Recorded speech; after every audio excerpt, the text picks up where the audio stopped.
some of those legacy guys, like the so-called guys, the old world, they don't really understand the buzz that's needed in order to get these customers. You talked about the Gen Z and the young millennials, and Square has that buzz. If you think about it, they're combining, rap music in there, as part of their Cash App, right? They bought Jay-Z's title. So they're creating a whole ecosystem, which is it's more than just payment. It's more than just a solution. It's the buzz and the appeal. And it makes it like really, really sexy. And that's why people want to use it. And that's sort of the story of Square. They make people want to use it, not just like having the solution is not enough. So, Dan, do you think that any of those legacy players were looking at an Afterpay or could be looking at an Affirm now? I think this is actually really interesting, and we're seeing the move, and we have a buy on Affirm as well. I think that it's going to start, I think, an M&A kind of interest in this space, right? Because I think people realize that following this deal, that buy now pay later is officially like a huge secular growth driver in the U.S. $10 trillion online payment TAM.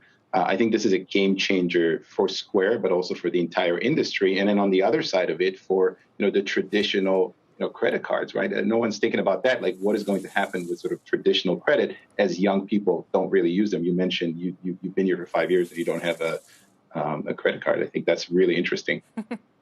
Yeah, and it leads us right into what Jamie Dimon has said about the threat of fintech, Dan, to legacy banks. And this obviously makes perfect sense when you think about it that way. I guess the question would be, are you on the lookout for a large response through M&A from the big banks, or whether or not regulatory guardrails are going to keep that from happening the way they want?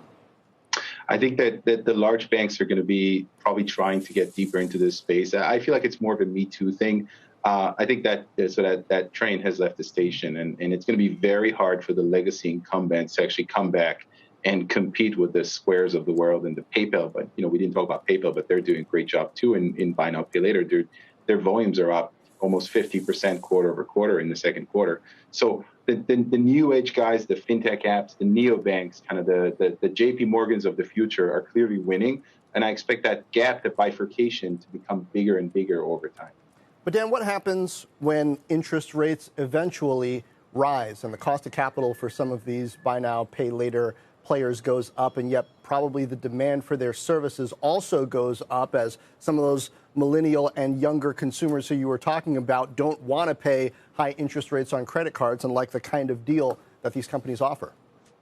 Right, and that's a good point, right? So, but if you think about the journey of Square and the reason we're so bullish, and we published that note of sort of like buying JP Morgan in 1871 a couple of weeks ago, and we talked about it, is because they are going to become a full-fledged bank offering different services. So on the one hand, you're lending and the interest rates are higher, but on the other hand, you also have deposits with higher interest rates. So I feel like it balances itself out, and I feel like that having that multitude of offerings is going to make it very de-risked when it comes to interest rates. So Afterpay on its own has a lot of credit or more credit risk than other companies, but together with Square, with all the other solutions, and remember the closed loop system, basically, the rivalry to the incumbent networks, that's the holy grail, and that's what Square is going after. The sellers on the one hand, the merchants, and the users. So it's more than just one single product. It's the complete set of products that makes it so attractive and not as risky as people think.